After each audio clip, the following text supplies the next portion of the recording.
Imagine this.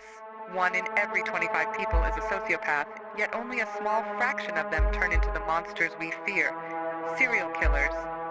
It's a chilling thought that such darkness could lurk within the minds of our neighbors, colleagues, or even family members. Consider the hypothetical case of John Doe. John, like many serial killers, displays traits of psychopathy and sociopathy, a chilling lack of empathy, guilt, or remorse. He experienced trauma in his childhood, a time of innocence marred by horrific events that might have triggered his violent tendencies later in life. John, like many others of his kind, lives in a world of fantasy and escapism, concocting elaborate scenarios of power, control, and violence as a means of escaping from reality. And when this fantasy intersects with reality, the results are horrifying. John is methodical too. He plans his crimes meticulously, selecting his victims with an almost clinical precision. His crimes become his rituals, each gruesome act a testament to his twisted desires. Sexual gratification is a common feature among serial killers, and John is no exception. His violent acts are not just about exerting control, they're about fulfilling a deeply disturbing sexual desire. John views himself as superior, a common trait of narcissism among serial killers.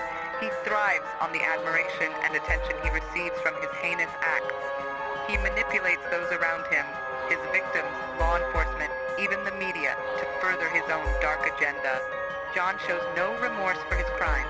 If anything, he justifies them, rationalizing his behavior to maintain his inflated sense of self-worth.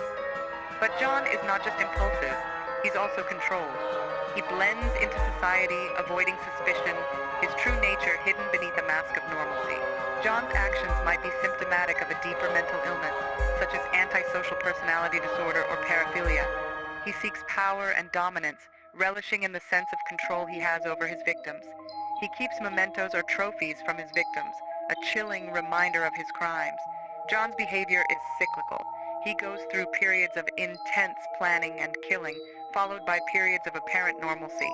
His motivations are complex and multifaceted, driven by a desire for revenge, attention, or the fulfillment of his twisted fantasies. In summary, serial killers like John Doe are complex, multifaceted individuals.